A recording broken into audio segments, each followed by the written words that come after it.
ان الحمد للہ نحمده ونستعینه ونستغفره ونعوذ باللہ من شرور انفسنا ومن سیئات اعمالنا من يهده اللہ فلا مضل له ومن يضلل فلا هادی له واشهد ان لا الہ الا اللہ وحدہ لا شریک له واشهد ان محمدا عبدہ ورسولہ اما بعد فإن خیر الحدیث کتاب اللہ وخیر الہدی ہدی محمد صلی اللہ علیہ وآلہ وسلم وشر الامور محدثاتها وکل محدثۃ بدعہ وکل بدعۃ ضلالہ وکل ضلالۃ فی النار۔ اعوذ باللہ السمیع العلیم من الشیطان الرجیم من ہمزہ ونفخہ ونفثہ بسم اللہ الرحمن الرحیم۔ رب اشرح لی صدری ویسر لی امری واحلل عقدۃ من لسانی یفقہوا قولی۔ بسم اللہ الرحمن الرحیم۔ ان اللہ وملائکتہ یصلون علی النبی یا ایہا الذین آمنوا صلوا علیہ وسلموا تسلیما۔ اللہم صل علی محمد وعلی آل محمد کما صلیت علی ابراہیم وعلی آل ابراہیم انک حمید مجید۔ اللہم بارک علی محمد وعلی آل محمد کما بارکت علی ابراہیم وعلی آل ابراہیم انک حمید مجید۔ اللہم ربنا آتنا فی الدنیا حسنۃ وفی الآخرۃ حسنۃ وقنا عذاب النار۔ ربنا آتنا من لدنک رحمۃ وہیئ لنا من امرنا رشدا۔ لا الہ الا انت سبحانک انی کنت من الظالمین۔ حسبنا اللہ ونعم الوکیل۔ یا حی یا قیوم برحمتک استغیث ولا حول ولا قوة الا باللہ العلی العظیم آمین۔ الحمدللہ آج 31 مئی 2020 کی قرآن کلاس نمبر 30 نمبر کی اسٹوڈیو ریکارڈنگ ہونے جا رہی ہے۔ پچھلے ویک چونکہ اتوار کے دن ہی عید الفطر تھی 1441 ہجری 24 مئی 2020 کو، تو ہماری یہ کلاس سکپ ہوئی۔ اسی وجہ سے ہمارے یوٹیوب چینل کے اوپر کوئی کلاس اس ویک کے اندر اپلوڈ نہیں ہوئی کیونکہ وہ ہو نہیں سکی تھی۔ آج انشاءاللہ تعالی ہم سورۃ البقرہ کی آیت نمبر 204 سے آنورڈ انشاءاللہ سٹارٹ لیں گے۔ اعوذ باللہ من الشیطان الرجیم بسم اللہ الرحمن الرحیم۔ وَمِنَ النَّاسِ مَن يُعْجِبُكَ قَوْلُهُ فِي الْحَيَاةِ الدُّنْيَا، اور لوگوں میں ایسے بھی ہیں کہ جن کی گفتگو کرنے کا انداز تمہیں اس دنیاوی زندگی کے اعتبار سے تعجب میں ڈال دے کہ بڑی زبردست گفتگو کرتے ہیں۔ وَيُشْهِدُ اللَّهَ عَلَى مَا فِي قَلْبِهِ، اور وہ بار بار گواہ بھی بناتا ہوگا اللہ کو اس چیز کے بارے میں جو وہ کلیم کر رہا ہوگا کہ اس کے دل میں، یعنی جیسے جھوٹی قسمیں کھانے والے لوگ ہوتے ہیں نا، آپ ہمارے معاشرے میں بھی دیکھیں گے پکے جھوٹے ہوتے ہیں، اور جب وہ کوئی لین دین کا معاملہ ہوتا ہے تو وہ قسم اٹھا کہتے ہیں کہ اللہ کی قسم ہم تو ہمیشہ ایمانداری کے ساتھ چلتے ہیں، آج تک کسی کے ساتھ دھوکہ نہیں کیا۔ تو یہ نبی علیہ السلام کے مبارک زمانے میں بھی ایسے لوگ موجود تھے۔ ان کا ایک سیمپل کے طور پہ، ویسے تو تفسیر کے اندر اسپیسیفکلی بندے کا نام بھی آیا لیکن وہ کوئی صحیح سند سے ثابت نہیں ہے۔ جنرل یہ ایک بتایا جا رہا ہے کہ ایک اپروچ اس کی ہوتی ہے جو دنیا کا کتا ہوتا ہے، اور ایک اپروچ اس کی ہوتی ہے جو اللہ تعالیٰ کا مخلص بندہ ہوتا ہے۔ اس کا ذکر بعد میں آئے گا کہ تم اے نبی جب ان کی گفتگو سنو تو جس طرح آج کل آپ ہمارے سیاستدانوں کی، پولیٹیکل لیڈرز کی، مذہبی لیڈرز کی ذرا گفتگو سنیں تو بندہ کہتا ہے ماشاءاللہ پورے کے پورے ملک کا درد جو ہے نا وہ ان کے دل کے اندر ہے۔ لیکن جب پریکٹیکلی ان کی اپنی لائف آپ دیکھیں، ان کا لوگوں کے ساتھ بیہیویئر دیکھیں، ان کا ایٹیچیوڈ دیکھیں تو بندہ کہتا ہے یار یہ تو بڑے 2 نمبر قسم کے لوگ ہیں۔ تو اللہ تعالیٰ فرما رہا ہے کہ ایسے لوگ بھی ہیں لوگوں میں سے جن کی گفتگو کرنے کا انداز تمہیں تعجب میں ڈال دے اس دنیا کی زندگی میں، اور وہ اپنے اس دعوے کے اوپر بار بار اللہ کو گواہ بھی کرتا ہے کہ اللہ کی قسم ایسا نہیں ہے، اللہ کی قسم ایسا ہے جو میں کہہ رہا ہوں یہ درست ہے۔ وَهُوَ أَلَدُّ الْخِصَامِ، حالانکہ وہ سخت ترین دشمن ہوتا ہے حق کا، حق اس کے پاس سے بھی نہیں گزرا ہوتا، پکا منافق ہوتا ہے۔ منافق سے مراد یعنی دو رخی کرنے والا۔ منافق کہتے ہیں، نفق عربی میں کہتے ہیں نا سرنگ کو، سرنگ کے بھی دو منہ ہوتے ہیں نا، تو ہوتا وہ منافق ہے، یعنی اس کا ایک چہرہ جو ہے وہ کچھ اور بتا رہا ہوتا ہے اور دوسرا چہرہ کچھ اور بتا رہا ہوتا ہے۔ وَإِذَا تَوَلَّى سَعَى فِي الْأَرْضِ لِيُفْسِدَ فِيهَا، اور حالت اس کی یہ ہے کہ جب وہ پلٹ کے جاتا ہے نا، یہ اتنی پیاری خوبصورت گفتگو کرنے کے بعد جب وہ اپنے اس سسٹم میں لوٹتا ہے نا، تو اس کی کوشش یہ ہوتی ہے کہ وہ زمین میں فساد برپا کر دے، وَيُهْلِكَ الْحَرْثَ وَالنَّسْلَ، اور تباہ کر دے کھیتوں کو اور نسل انسانی کو۔ وَاللَّهُ لَا يُحِبُّ الْفَسَاد، حالانکہ اللہ تعالیٰ فساد کرنے والے کو پسند نہیں کرتا۔ حتیٰ کہ آپ بخاری مسلم اٹھا کے دیکھیں، نبی علیہ السلام نے میدان جنگ میں بھی عورتوں کے قتل سے، بچوں کو قتل کرنے سے منع فرمایا۔ اسی طریقے سے جو بچے اور عورتیں اور مرد بھی میدان جنگ میں لڑنے کے لیے مسلمانوں کے خلاف نہیں آئے تو ان کو قیدی بنانے سے، ان کو غلام اور لونڈیاں بنانے سے بھی منع کیا ہے۔ یہ جو لونڈی اور غلام کا سسٹم ہے، یہ ان لوگوں کے بارے میں جو لڑنے کے لیے آئے ہوئے ہوں، ان کی بھی ایون جو لڑنے والی عورتیں ہیں نا، ان کو بھی عورتوں کو لونڈیاں بنایا جائے گا، قتل نہیں کیا جائے گا۔ اچھا، ایک ترجمہ اس آیت کا وَإِذَا تَوَلَّى کا مطلب ہے کہ جب انہیں حکومت ملے۔ ایک تولا ہوتا ہے منہ پھیر کے جانا، ایک یہ ہے کہ وہ متولی بنایا جائے کسی جگہ کا، ایسا شخص جس طرح ہمارے کئی حکمران ہیں، وہ یعنی اب تو میرا خیال ہے اس وقت جو ہم جس سسٹم سے گزر رہے ہیں اس میں تو آپ دیکھ سکتے ہیں کہ اس وقت ہمارے جو موجودہ پرائم منسٹر صاحب ہیں، اگر آپ ان کی پرانی ویڈیوز لگا کے دیکھیں تو لگتا تھا کہ یہ یعنی اس نیشن کے نجات دہندہ اور منجی اور ہادی اور جو بھی آپ القابات کہہ سکتے ہیں نا، تو وہ یہ بن کے آئے ہیں۔ لیکن اب جو ان کے اپنے ساتھ کے وزراء کے سکینڈل سامنے آ رہے ہیں اور کیا کچھ سامنے آ رہا ہے، تو اب بالکل ہمارے جیسے جو آپٹیمسٹک قسم کے لوگ ہیں نا، وہ بھی پیسمسٹک ہو چکے ہیں کہ یار یہ تو کچھ نظر آ رہا ہے کہ کچھ بھی نہیں بننا، ہر چیز ہی الٹ چل رہی ہے۔ تو اسلام جو ہے وہ حکومت کو اللہ کے تابع اور اس کے فرامین کے تابع رکھنا چاہتا ہے۔ اسلام میں مقصد حکومت حاصل کرنا نہیں ہوتا، اور اسلامی حکومتیں جو ہیں وہ غیر اسلامی حکومتوں سے ممتاز ہی اسی بنیاد کے اوپر ہے کہ وہ اللہ کے احکامات کی پیروی کرتے ہیں۔ ہم لوگ جو ہے وہ کسی بھی مسلمان حکمران کی حکومت کو اسلامی حکومت سمجھ لیتے ہیں۔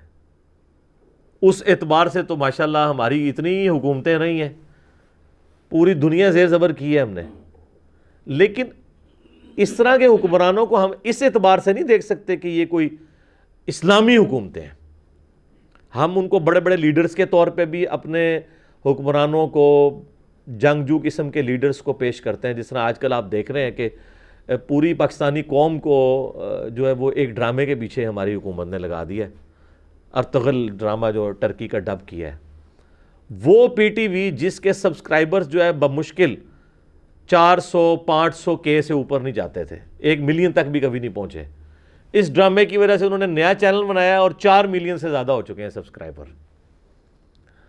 تو اور پوری قوم جو ہے وہ اب یہ ڈرامہ دیکھ رہی ہے، اور اب انہوں نے جو نیا شیڈیول اس کا دیا ہے نا، اس شیڈیول کے اندر تو یہ ڈرامہ جتنی اس کی قسطیں ہیں نا، سیزن 1 2 3، اور وہ کہہ رہے ہیں کہ ہفتے میں 3 دن اس کی ایک ساتھ لگا کریں گی، فرائیڈے کو اور اس کے بعد سیچرڈے کو، سنڈے کو۔ یہ تو 3 سال تک، یعنی یہ حکومت ختم ہونے تک انشاءاللہ آپ جو ہے نا، جنہوں کہتے ہیں آرے لگے رہو گے تسی، ٹھیک ہے؟ تو آپ بس اب کوئی پرابلم ہو تو کوئی مسئلہ نہیں، آپ ارطغرل ڈرامہ دیکھیں، آپ کے پرابلم ختم ہو جائیں گے۔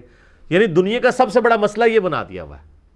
حالانکہ یہ جو اس قسم کے مسلمان جنگجو، ہم ان کے اخلاص میں کوئی شک نہیں کرتے، تاریخ اسلام بھری پڑی ہے ایسے لوگوں سے، لیکن اگر آپ یہ فورس ہی کریں گے، ان کو رول ماڈل کے طور پہ پیش کریں گے کہ کوئی یہ اسلامی حکومتیں بنا کے گئے ہیں، تو ایسا نہیں تھا۔ ہاں، مسلمان حکومتیں ضرور بنائی ہیں انہوں نے، اور مسلمانوں کے دفاع کے لیے کوششیں ضرور کی ہیں۔ جس طرح ایک قوم کو اپنی، یعنی قوم میں کوئی ڈومیننٹ بندہ ہوتا ہے، اسے اپنی قوم کے ساتھ ایک محبت ہوتی ہے نیچرل، تو وہ اس کے لیے کوشش کرتا ہے۔ لیکن اسلامی حکومتیں نہیں تھیں ان لوگوں کی، نہ سلطنت عثمانیہ کی حکومت اسلامی تھی، اگرچہ انہوں نے بڑے بڑے کارنامے کیے ہیں، لیکن اگر آپ ان کے آفیشل جو آئین انہوں نے بنائے ہوئے ہیں، سلطان محمد فاتح کو آپ دیکھیں، یہ 7واں سلطان تھا سلطنت عثمانیہ کا، جس نے وہ قسطنطینیہ فتح کیا، اردو میں ہم قسطنطنیہ بول دیتے ہیں، کانسٹنٹائن انگلش میں بول دیتے ہیں، یعنی رومن امپائر کا جو گڑھ تھا، جو اس وقت استنبول سٹی ہے ٹرکی کا۔ یعنی آپ دیکھ لیں کہ نبی الاسلام کی وفات کے بعد آلموسٹ 800 سال تک کوئی اسے فتح نہیں کر سکا، اور اس کی عمر صرف 25 سال تھی اس نے فتح کیا۔ جب 25 سال کیا عمر ہوتی ہے؟ بمشکل 25 سال۔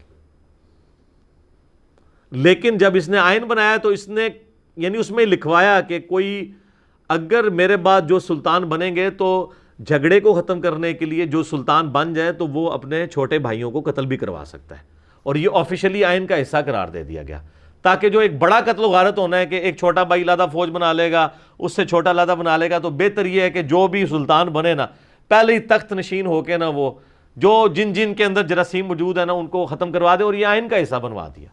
ایک طرف اتنا بڑا کارنامہ اور دوسری طرف حکمرانی والا جو انداز ہے وہ اسی طریقے سے۔ لہٰذا یہ جو فتوحات کو پیش کرنا یا یہ کہنا کہ جی ایک چھوٹا سا کائی قبیلہ جو ہے وہ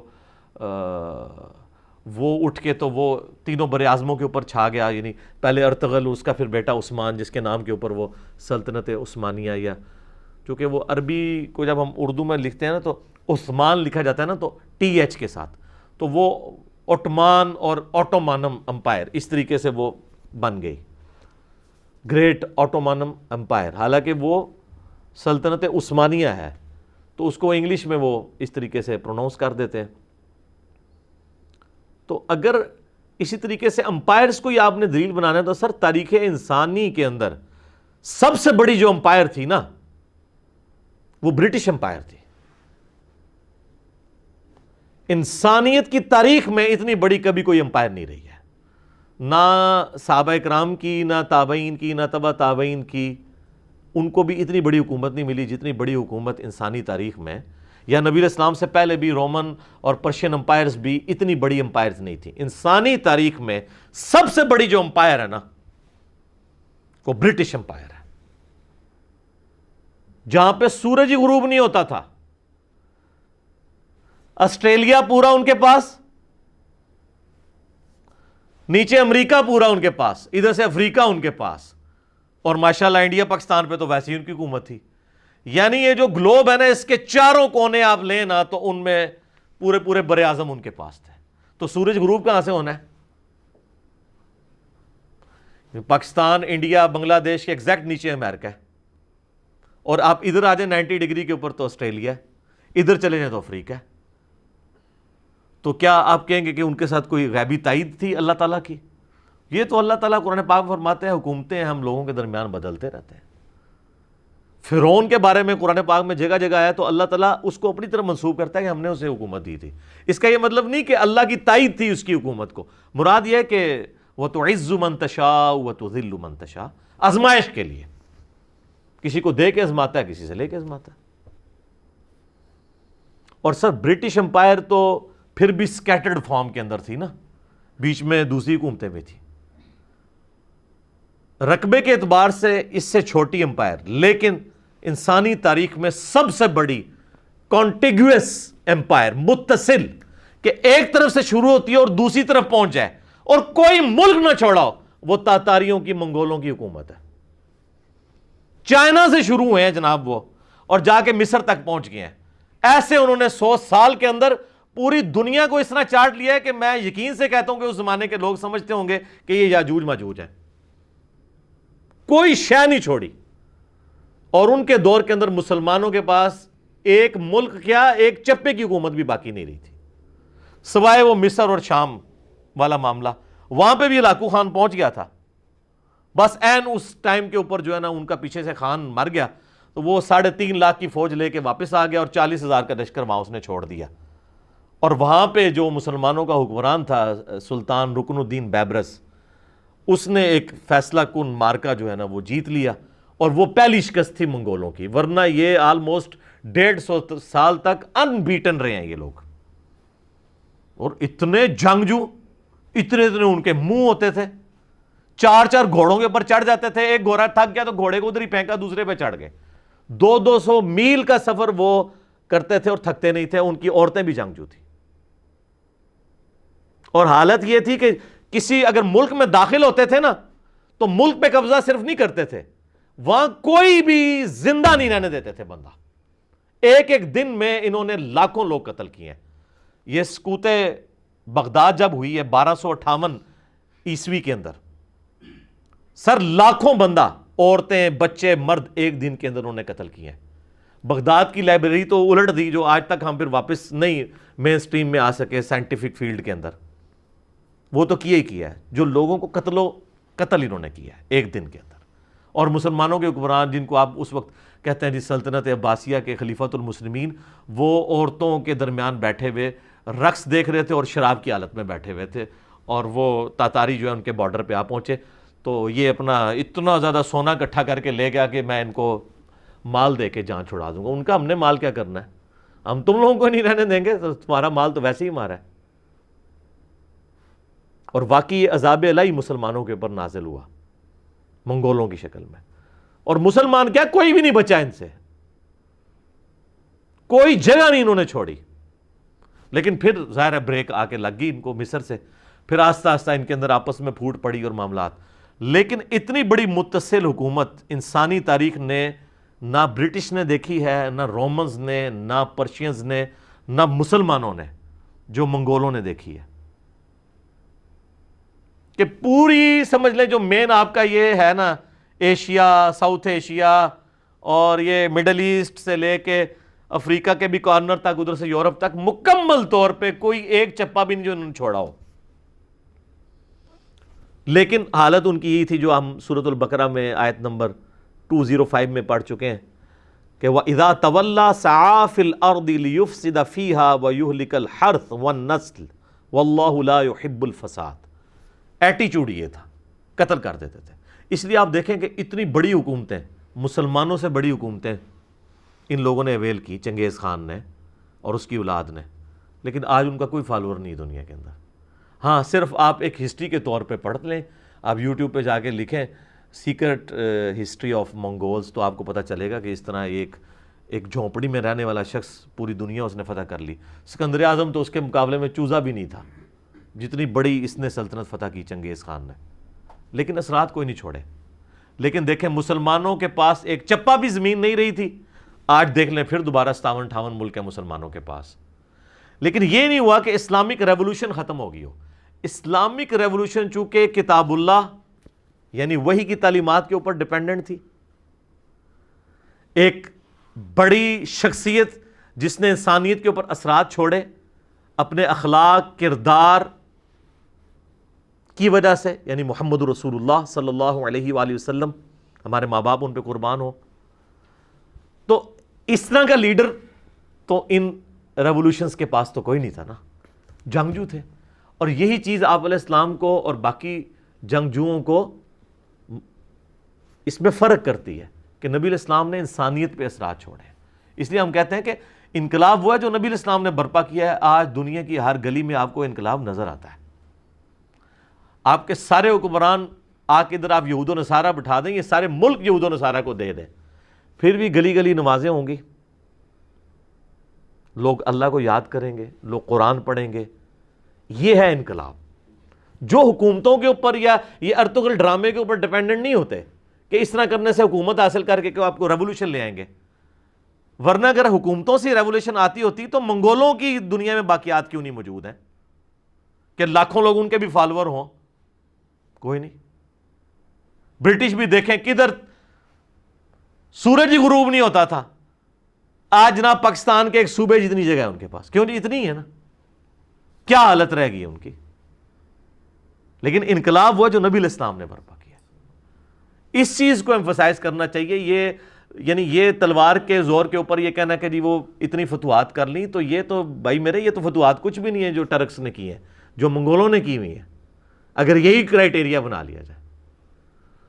اور یہاں پہ دیکھ لیں، جب ہم لوگوں کو کہا کرتے تھے نا یار یہ جو عمر سیریز بنی ہے سیدنا عمر کے اوپر، تو یہ دیکھیں آپ، عرب والوں نے، جو قطر والوں نے بنائی ہے، اہل سنت نے، یوسف القرضاوی حفظہ اللہ تعالیٰ، آلموسٹ 90 ایئرز ان کی ایج ہے، وہ اس کے کنسلٹنٹ ہیں، اور ان کے شاگرد دنیا میں سب سے بڑے اسلامک ہسٹورین ڈاکٹر علی سلابی، وہ اس کے کنسلٹنٹ ہیں۔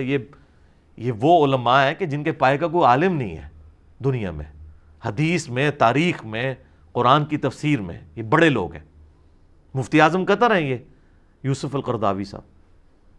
ان لوگوں کی کنسلٹنسی کے اندر یہ فلم بنی ہے جس میں ٹرو اسلامک ریولوشن دکھائی گئی ہے۔ اس وقت مولوی کہتے تھے جناب یہ کیا جی، یہ لوگوں کو فلمیں دیکھنے کا مشورہ دے رہا ہے۔ آج وہ سارے کے سارے مولوی صرف اس لیے کہ سلطنت عثمانیہ جو ہے وہ چونکہ فقہ حنفی پہ مبنی تھی، اب وہ ان ڈراموں کے فضائل بتا رہے ہیں۔ آپ دیکھ لیں بریلویوں کے، دیوبندیوں کے، نام نہیں لیتا، سارے مفتی سامنے آ گئے ہیں، اور وہ لوگوں کو ارطغرل ڈرامے کے فضائل و برکات بتا رہے ہیں کہ جی اس سے تو بڑا جناب وہ جو ہے دنیا پریشان ہے اس کی وجہ سے، یہ کیا ہو گیا۔ سر دنیا کو کوئی فرق نہیں پڑتا۔ جس طرح آپ لوگوں کو پتہ ہی نہیں چلا کہ سوشل میڈیا کے ذریعے ہم آپ لوگوں کے گھروں کے اندر داخل ہو گئے ہیں اس دعوت حق کو لے کے، نبی صلی اللہ علیہ وآلہ وسلم کی۔ آج آپ سب چیخ رہے ہیں لیکن آپ سے بات نکل چکی ہے۔ ہمارے پاس کوئی مسجد نہیں، کوئی مدرسہ نہیں، ٹھیک ہے، کوئی اسٹوڈنٹ نہیں اس طرح کے جو لانچ کر دیں۔ آپ کے ایک ایک فرقے کے 40-50 ہزار مدارس ہیں، لاکھوں میں علماء ہیں اور ملینز میں اسٹوڈنٹس ہیں، وہ سارے ہماری ویڈیوز دیکھ رہے ہیں، اکثریت ان میں سے۔ تو پریکٹیکلی تو حکومت ہمارے پاس تو کچھ بھی نہیں ہے، حقیقت بات ہے۔ ہم تو کسی مسجد میں امام تو بڑی دور کی بات ہے، ہمیں تو مقتدی کی حیثیت سے کھڑا ہوتے ہوئے ڈر لگتا ہے کہ ہمیں کہیں گے بھائی ادھر سے نکلو، لیکن بے تاج بادشاہ بنے ہوئے ہیں۔ کیوں؟ کہ وقت کو بھانپ لیا کہ اس وقت ضرورت کیا ہے۔ تو میرے بھائی اس وقت ارطغرل ڈرامے کی ضرورت نہیں ہے، لوگوں کو اس کتاب کے ساتھ جوڑنے کی ضرورت ہے، اس شخصیت کے ساتھ جوڑنے کی ضرورت ہے جس پہ یہ کتاب نازل ہوئی ہے۔ اس کو بھی اللہ تعالیٰ نے سورۃ البقرہ میں فرمایا نا، ھدی للناس وبینات من الہدی والفرقان، یہ کتاب وہ ہے جو انسانیت کے لیے ہدایت ہے، کسی ایک گروہ یا طبقے کے لیے نہیں۔ وبینات من الہدی، اور اس میں ہدایت کے روشن دلائل ہیں، والفرقان، اور یہ حق اور باطل میں تمیز کرنے والی کتاب ہے۔ اور صحیح بخاری میں حدیث ہے، محمد فرق بین الناس، محمد صلی اللہ علیہ وآلہ وسلم بھی لوگوں میں حق اور باطل میں تمیز کرنے والے۔ تو آپ الفرقان اس کتاب، اور یہ کتاب جو کتاب جس کو کہتے ہیں مجسم محمد رسول اللہ صلی اللہ علیہ وآلہ وسلم کی مبارک ذات، اس کے ساتھ لوگوں کو جوڑے، وہ ریولوشن ہے۔ حکومتیں حاصل کرنے سے کچھ نہیں ہوتا، فتوحات کرنے سے کیا ہوتا ہے؟ کچھ بھی نہیں ہوتا۔ باقی جو نیگیٹو اعمال ہیں وہ بھی چلتے رہے آپ کے سامنے کہ کیا کچھ یہ لوگ کرتے رہے۔ تو میں مجھے بڑے لوگ کہہ رہے تھے، ابھی بائی چانس چونکہ یہ آیات آ گئی سورۃ البقرہ کی، تو مجھے یہ ذہن میں بات آ گئی کہ یہ ڈرامے لگانا چھوڑیں اس قوم کے ساتھ، ٹھیک ہے نا۔ پوری قوم کو ڈرامے کے پیچھے لگایا ہوا ہے، اور جناب وہ جی سعودیہ والوں نے پابندی لگا دی ہے، جی اس سعودیہ میں تو ملوکیت ہے، ان کو اس سے کوئی غرض نہیں ہے، انہوں نے تو پابندی لگانی ہے نا، ٹھیک ہے۔ بات یہ وہ پابندی اٹھا بھی لیں تب بھی کوئی اسلام کی خدمت تو اس کے ذریعے کوئی نہیں ہو رہی ہے، ٹھیک ہے۔ سعودیہ کی حکومت کو تو ہم ویسے ہی کنڈیم کرتے ہیں کہ ہم تو کہتے ہیں کہ ٹرو اسلامک ڈیموکریسی ہونی چاہیے۔ یہ کسی خاندان کا کام نہیں ہے کہ وہ تلوار کے زور کے اوپر جو ہے وہ مسلط ہو جائے عوام الناس کے اوپر اور ان سے جینے کا حق بھی چھین لے، اور جو مسلمانوں کو، جو مختلف مکاتب فکر کے لوگ ہیں، ان کو اپنے اسکول آف تھاٹ کے مطابق دین پریکٹس کرنے سے روک دے۔ اس طرح تو نہیں ہونا چاہیے۔ علمی اختلاف کریں، آپ اجازت دیں سب کو، لیکن وہاں انہوں نے اسٹرکٹ کیا ہوا ہے سلسلہ۔ جس طرح یہاں پہ بھی آپ دیکھ لیں تو ہمارے ملک کے اندر بھی انڈکلیئرڈ تو ایک خاص مکتب فکر کی حکومت ہے نا، باقیوں کے لیے تو سانس لینا بھی یہاں پہ مشکل ہے۔ اس طرح وہاں پہ بھی یہی صورتحال ہے، تو وہ چھوڑ دیں ڈرامے۔ تو اب جو لوگ عمر سیریز کو، جو واقعی ٹرو ریولوشن تھی، جس میں نبی علیہ السلام کی مبارک سیرت کو، صحابہ کرام کی قربانیوں کو فلمایا گیا ہے اور بڑی محنت کے ساتھ، اس کی مخالفت کرتے تھے۔ اچھا سعودیہ نے عمر سیریز کی بھی مخالفت کی تھی، وہ اس لیے کہ وہ کسی صورت نہیں چاہتے کہ ملوکیت خلافت میں کنورٹ ہو، ٹھیک ہے۔ وہ تو چاہیں گے کہ بھئی یزید اوپر ہو اور حسین نیچے ہو، نعوذ باللہ۔ لیکن اللہ نے جب اہل بیت کو سربلندی دی ہے تو ان سے تو کوئی نہیں وہ سربلندی چھین سکتا۔ صلوات بر محمد و آل محمد، اللہم صلی علی محمد و علی آل محمد۔ تو یہ آپ ان چیزوں کو، ان ڈراموں سے باہر نکلیں اور ریئل لائف کی طرف آئیں۔ تو اب وہ علماء جو کہتے تھے عمر سیریز نہ دیکھیں، اب وہ ارطغرل ڈرامے کے نا فضائل و برکات سنا رہے ہیں۔ وہ سارے علماء، بریلوی ہوں، دیوبندی ہوں، آپ دیکھیں اہل حدیث جو ہیں یا مخالفت کر رہے ہیں یا خاموشی اختیار کر رہے ہیں، ان کا تو مسئلہ سعودیہ ہے، ان کو تو اس سے کوئی غرض نہیں ہے کہ ڈرامے کے اندر کیا دکھایا گیا، ان کا مسئلہ کچھ اور ہے، کیونکہ انہوں نے تو عمر سیریز کی بھی مخالفت کر دی تھی، حالانکہ سیدنا عمر تو کامن پرسنالٹی ہے نا، تو وہ ان کا مسئلہ ڈیفرنٹ ہے۔ ادھر بھی اب وہ کہہ رہے ہیں کہ جی ہم نوجوانوں کو جناب وہ مشورہ دیں گے کہ جو فلمیں دیکھتے ہیں وہ یہ دیکھ کے سوئیں، چلیں یہی دیکھ لیں۔ تو سر اس کی بجائے نا ان کو بتائیں کہ آپ نے دیکھنا ہے نا تو آپ عمر سیریز دیکھیں، آپ نے دیکھنا ہے آپ اصحاب کہف دیکھیں، ٹھیک ہے جی، پیغمبر یوسف کے اوپر جو بنی ہوئی ہے ڈاکومنٹری وہ آپ دیکھیں، وہی مشورہ دینا، ٹھیک ہے۔ ادھر صرف چونکہ وہ اپنے ایک فرقے کو پروموٹ کرنا تھا کہ جی وہ چونکہ سلطنت عثمانیہ میں فقہ حنفی مکمل طور پہ رائج تھی، پھر ان لوگوں نے خانہ کعبہ شریف کے اندر 400 سال تک تقریباً 4 مصلے رکھے، یہ تو سعودی حکومت نے آ کے اٹھائے ہیں، یہ سعودی حکومت کا ایک ایسا کام ہے جو اپریشیٹ کرنا چاہیے۔ اور اب میں نے پیش گوئی کی ہے کہ قیامت تک 4 مصلے نہیں ڈال سکتے، کیوں؟ 4 کیسے ڈلیں گے؟ حنفی 2 ہیں، حنفی بریلوی اور حنفی دیوبندی، کس کا مصلہ ڈالے گا؟ اور ان کے اختلاف جو ہے وہ کس نوعیت کا آپ کو پتہ ہے۔ تو اب یہ جو لوگ کہتے تھے نا کہ 4 اماموں کے اوپر اجماع ہوا ہے، اسی اجماع کی بنیاد پہ انہوں نے جو ان کا سو کالڈ بند کمرے والا اجماع، اسی اجماع کے بنیاد کے اوپر انہوں نے 4 مصلے حرمین میں ڈالے تھے۔ اجماع ٹوٹ کیسے گیا؟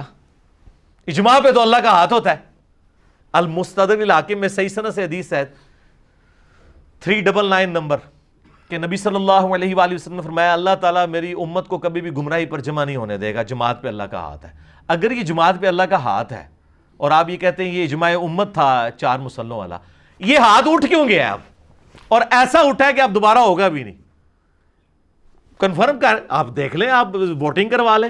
دیوبندی بریلوی کیا یہ بھی ماننے کے لیے تیار نہیں ہوں گے کہ 1 سال مصلہ جو ہے وہ حنفی دیوبندیوں کو دے دیا جائے اور حنفی بریلویوں کو 1 سال دے دی، اس پہ بھی تیار نہیں ہوں گے، کیونکہ ان کے بزرگوں نے جو اسلامی خدمات کر دی ہیں نا۔ اعلیٰ حضرت نے 1905 میں جو کتاب لکھی ہے حسام الحرمین، جس میں انہوں نے لکھا ہے کہ علماء دیوبند کے بارے میں کہ یہ لوگ بالاجماع اسلام سے خارج ہیں، مرتد ہیں، اور ان کے اسلام میں یعنی ان کے کفر میں شک کرنے والا بھی جو ہے نا وہ کافر ہے۔ تو واجب القتل لکھ دیا انہوں نے دیوبندیوں کو، کروڑوں کو۔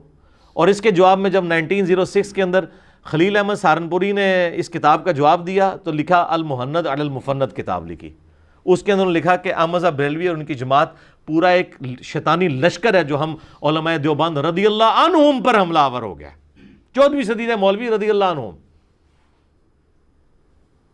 تو جب اس لیول کا اختلاف ہو تو ایک مصلح حنفی ڈال سکتا ہے؟ تو یوٹیوب پہ میرا ایک کلپ دیکھ لیں، خانہ کعبہ میں 4 مصلے، کیا امام کعبہ حنبلی ہیں؟ تو آپ کو پتہ چل جائے گا۔ اب یہ منہ چھپاتے پھرتے ہیں، کہتے ہیں نہیں وہ بس وہ حکمت کے تحت اٹھا دیے۔ حکمت کون سی؟ اجماع کہاں سے ٹوٹ گیا آپ کا؟ تو اس کا مطلب وہ اجماع نہیں تھا، اجماع نہیں ٹوٹا کرتا، اجماع اور نہ اجماع بدلا کرتا ہے۔ اجتہاد بدل سکتا ہے، اجماع نہیں بدلتا، اجماع چلتا ہے اسی طریقے سے، اجماع کو کوئی نہیں توڑ سکتا۔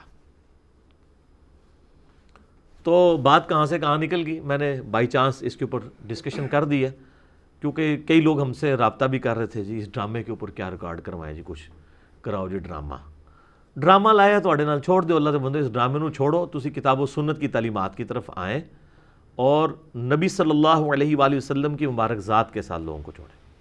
ٹھیک ہو گیا جی؟ آ جائیں جی اب اگلی آیات کی طرف۔ وَإِذَا قِيلَ لَهُ اتَّقِ اللَّهَ، اور جب اسی قسم کے فسادی لوگوں سے کہا جاتا ہے نا کہ اللہ سے ڈرو، أَخَذَتْهُ الْعِزَّةُ بِالْإِثْمِ فَحَسْبُهُ جہنم، تو ایسا شخص اس کا اکساتا ہے اسے غرور گناہ کرنے پر، وہ جو اندر کی ایک ایگو ہے نا، جب اسے کہا جاتا ہے اللہ سے ڈر تو وہ اور بدکتا ہے اور گناہ کی طرف آمادہ ہوتا ہے۔ فحسبہ جہنم، تو ایسے کا ٹھکانہ پھر ہے جہنم، جہنم اس کے لیے پھر کافی ہوگا۔ وَلَبِئْسَ الْمِہَادُ، کیا ہی برا ٹھکانہ ہے۔ اللہم اجرنا من النار، اللہم اجرنا من النار، آمین۔ وَمِنَ النَّاسِ مَن يَشْرِي نَفْسَهُ ابْتِغَاءَ مَرْضَاتِ اللَّهِ، ہائے ہائے ہائے۔ اب یہ آ رہا ہے ایک ایمان والا جو اس کا کیا ایٹیچیوڈ ہوتا ہے۔ لوگوں میں ایسے بھی ہیں جنہوں نے اپنی جان بیچ دی ہے اللہ کی رضا حاصل کرنے کے لیے، اپنی جان بھی بیچ دی۔ سب سے بڑی چیز کیا ہے؟ جان۔ واللہ رؤوف بالعباد، اور اللہ تعالی اپنے بندوں پر مہربان ہے، ایسے بندوں کے اوپر مہربان ہے جنہوں نے اپنی جان بیچ دی ہے اللہ کو۔ سورہ توبہ میں بھی آیا نا کہ ہم نے مومنین کی جانیں اور مال جنت کے بدلے میں خرید لیے، اور پھر ساتھ آیا کہ اے اہل ایمان اس بیعت کے اوپر خوشیاں مناؤ۔ یہ ہے وہ بیعت، انہوں نے پکڑ کے دوسری والی بیعت بنا لی ہے۔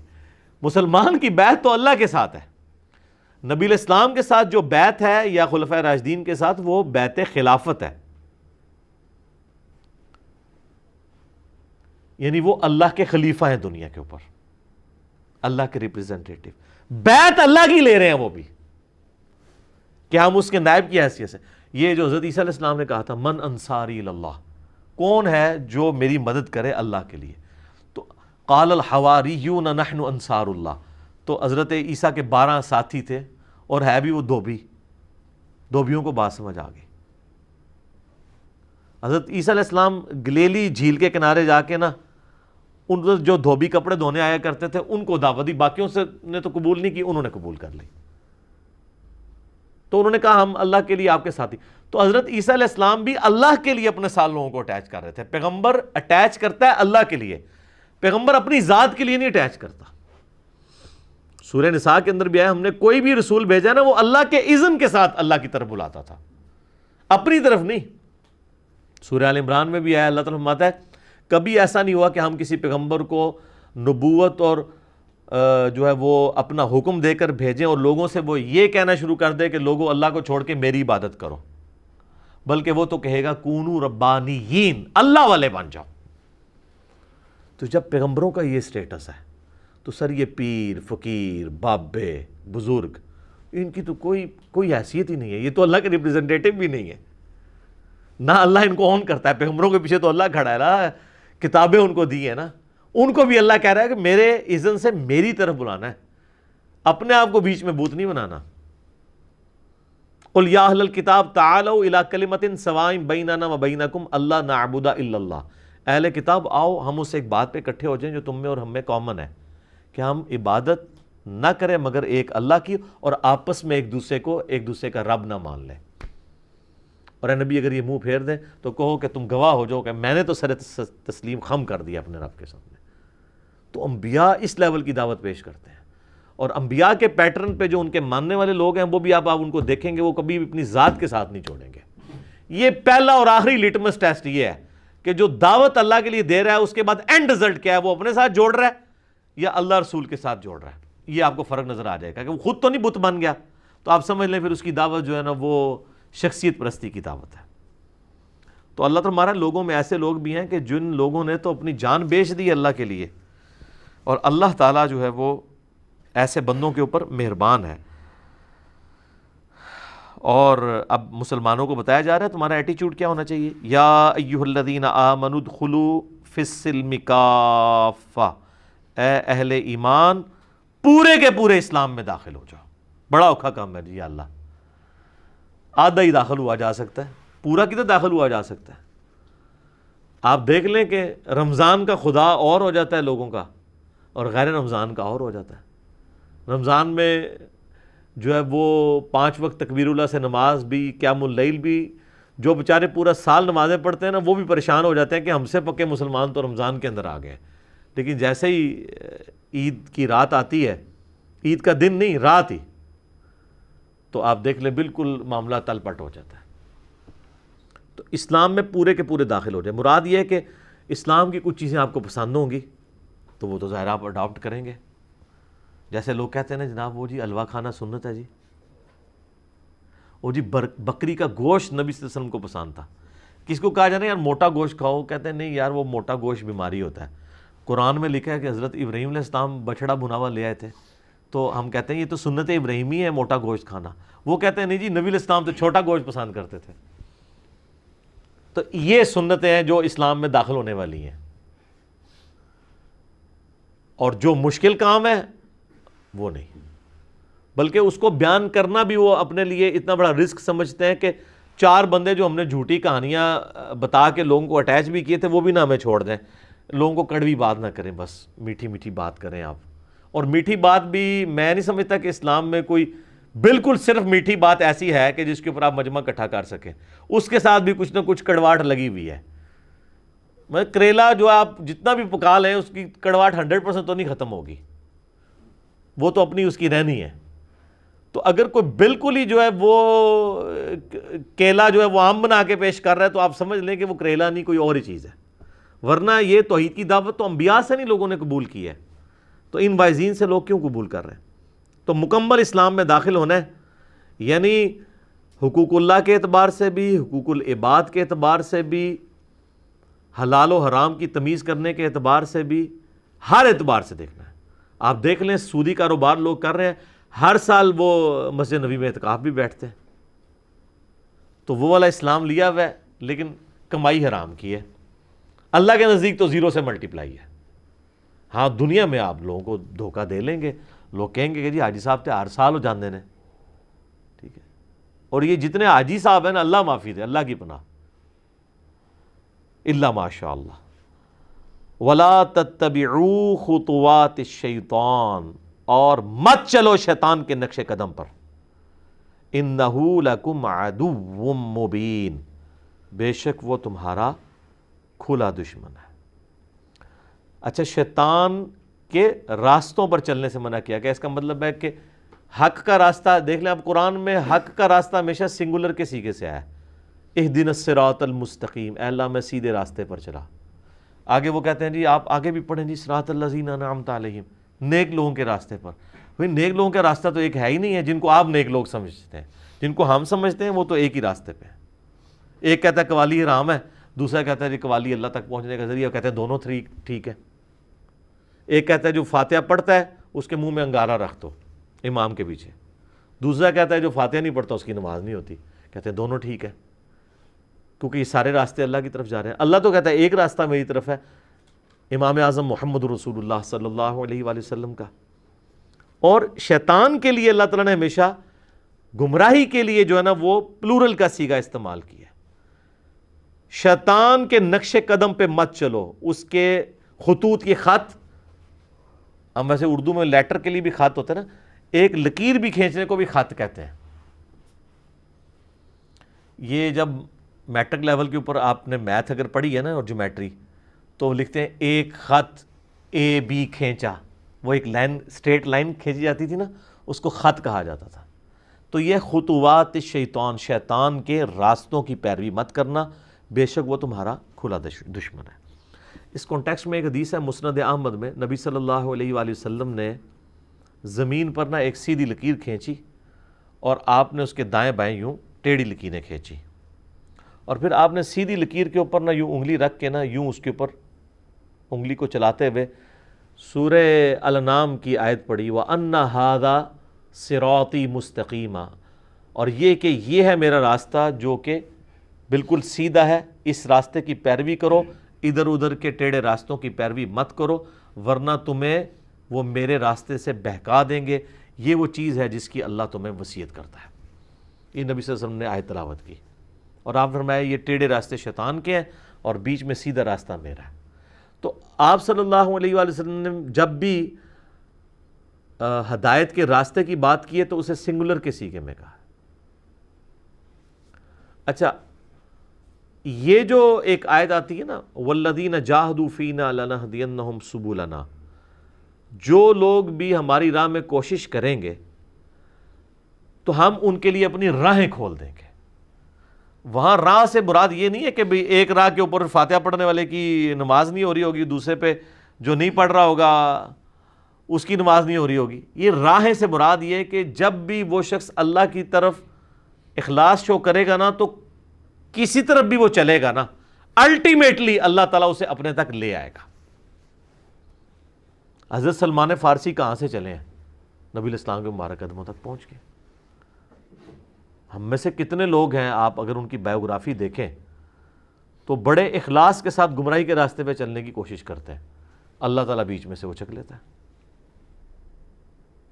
کتنے لوگ ہیں، آپ ان کی لائف سٹوریز دیکھیں، کس طریقے سے ہماری ویڈیوز تک پہنچے ہیں، نیگیٹیولی نیت کے ساتھ انہوں نے ویڈیو کھولی ہے، سنی، اللہ نے ہدایت دے دی ہے۔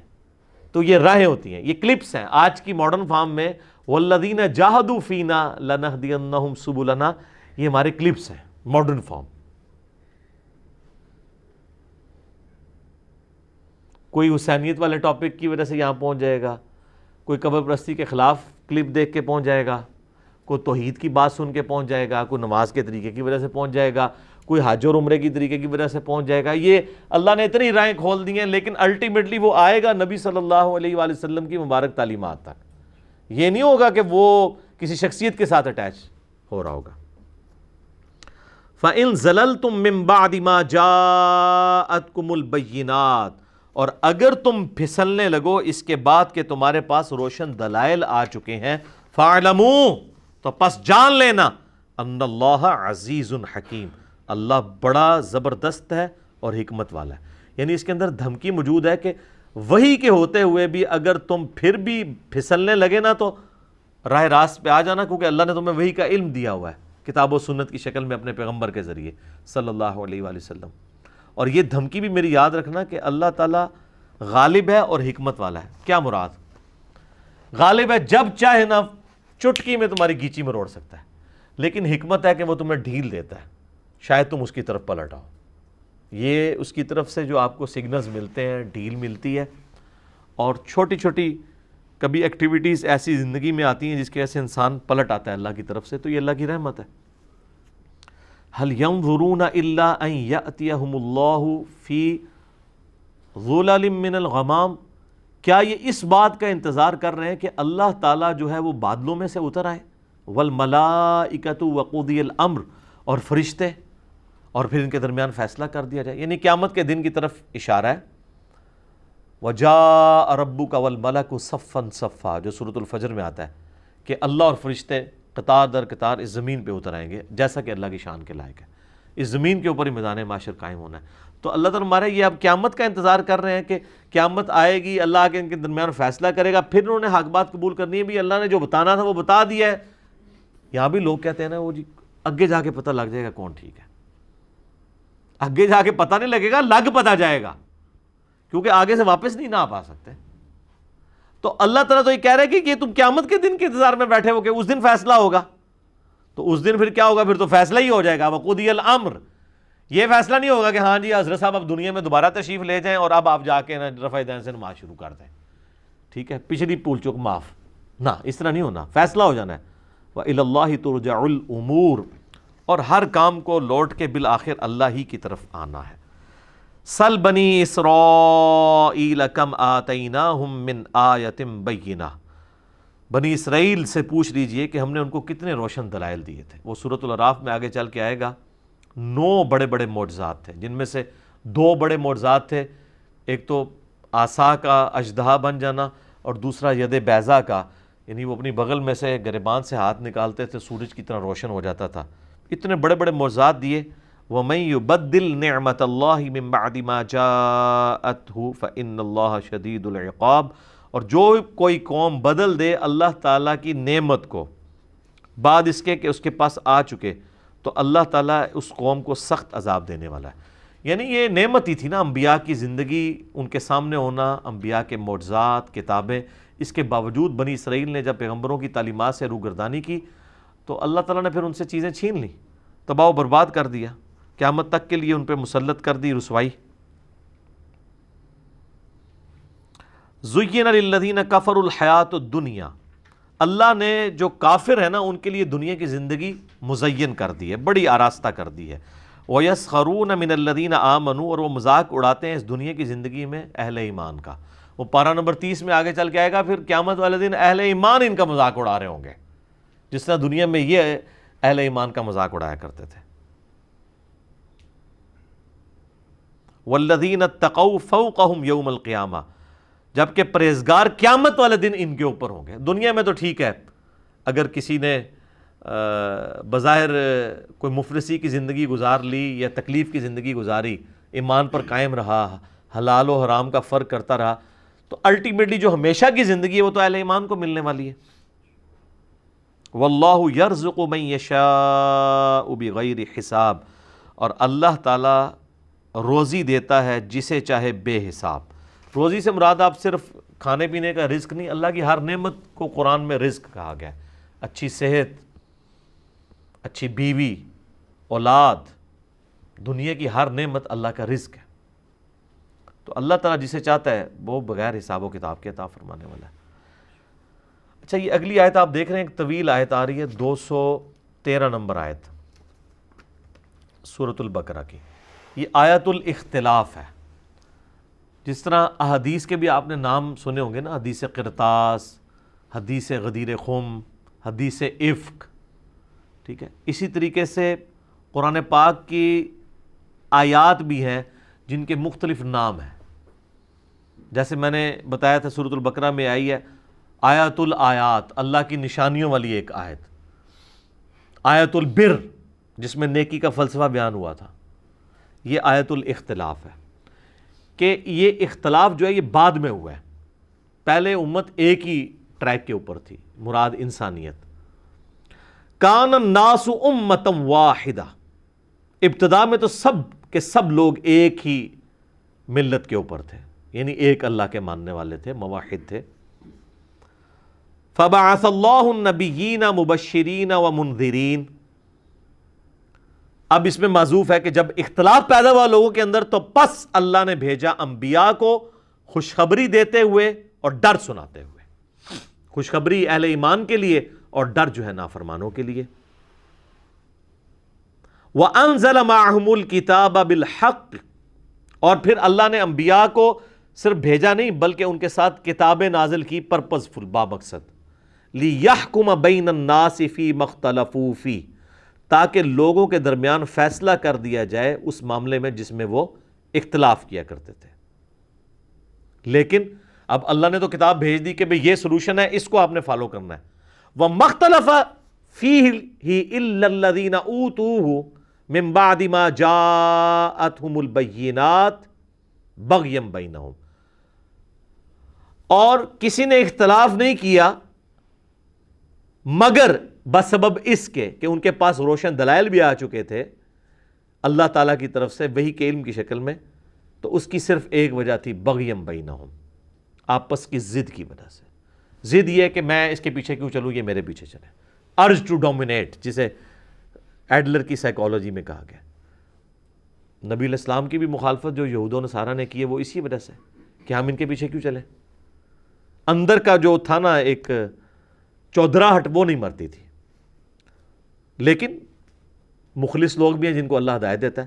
فَهَدَى اللَّهُ الَّذِينَ آمَنُوا لِمَا اخْتَلَفُوا فِيهِ مِنَ الْحَقِّ بِإِذْنِهِ، پس اللہ نے ہدایت بخشی انہیں جو ایمان لائے تھے ان سچی باتوں پر جن میں وہ اختلاف کیا کرتے تھے اپنی توفیق سے، جس میں وہ ایمان لانے سے پہلے جن معاملات میں جھگڑا کرتے تھے، اللہ تعالیٰ نے جو واقعی مخلص لوگ تھے ان کو وحی کے ذریعے ہدایت دے دی اپنے اذن کے ساتھ۔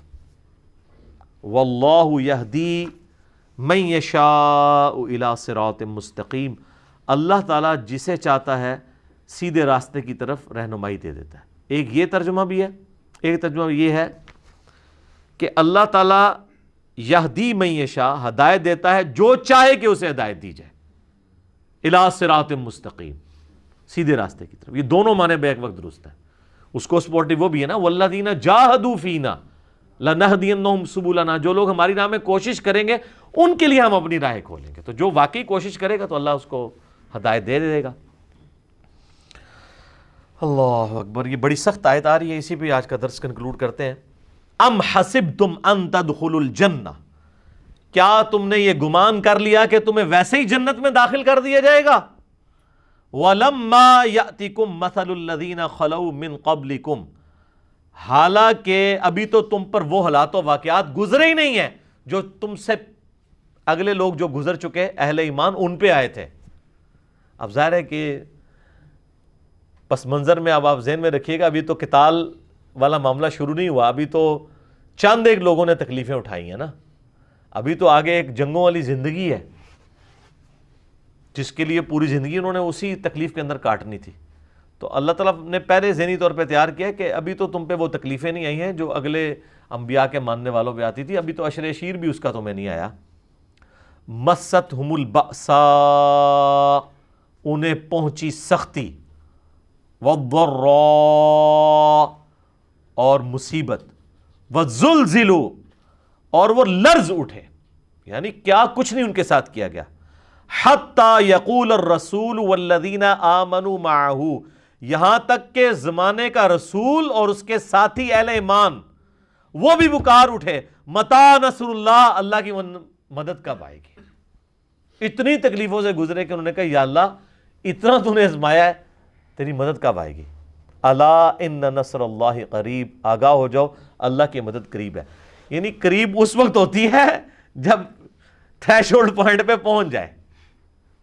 خیر یہ صحابہ کرام اس پھر چیز میں کامیاب ہوئے ہیں.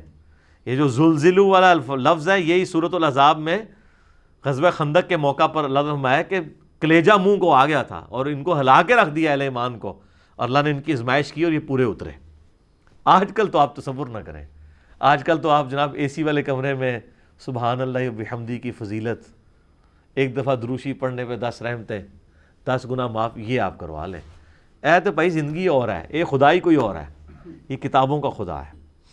صحیح بخاری میں حدیث ہے، اسی طرح کی آیات سورۃ العنکبوت کے شروع میں بھی آتی ہیں، بلکہ وہ اس کے ساتھ کور کر لیں. سورۃ العنکبوت نکالیں نا جی، پارہ نمبر 20 کے اندر شروع ہوتی ہے. آپ کے اس قرآن میں 397 نمبر پیج ہے. اعوذ باللہ من الشیطان الرجیم، بسم اللہ الرحمن الرحیم. الف لام میم. احسب الناس ان یترکوا ان یقولوا آمنا، کیا لوگوں نے یہ گمان کر لیا ہے کہ ہم لوگوں کو صرف اس بات پہ چھوڑ دیں گے کہ وہ کہیں جی ہم ایمان لاتے ہیں، نہیں مسلمان ہوتے ہیں، نہیں 5 وقت نماز پڑھیں گے، 100 دفعہ درود شریف روزانہ پڑھیں گے، تسبیح فاطمہ بھی پڑھ لیں گے. نہ ادھر تے نہیں کم. وہم لا یفتنون، اور انہیں آزمایا نہیں جائے گا. وَلَقَدْ فَتَنَّ الَّذِينَ مِن قَبْلِهِمْ، بے شک اللہ تعالیٰ نے ضرور آزمایا تھا ان سے پہلے لوگوں کو بھی. فَلَيَعْلَمَنَّ اللَّهُ الَّذِينَ صَدَقُوا وَلَيَعْلَمَنَّ الْكَاذِبِينَ، تو اللہ تعالیٰ نے جانچا اس بات کو کہ کون اپنے اس دعوی ایمان میں سچا ہے اور کون جھوٹا ہے. صحیح بخاری میں حدیث ہے، جب صحابہ کرام کو تکلیفیں پہنچ رہی تھی مکی دور کے اندر بھی، مدینے میں بھی ظاہر ہے مفلسی کی زندگی تھی، تو کچھ صحابہ نے آ کے کہا یا رسول اللہ یہ کب تک آزمائش کا سلسلہ جاری رہے گا. تو نبی علیہ السلام فرمایا کہ تمہیں تو ابھی آزمایا نہیں گیا.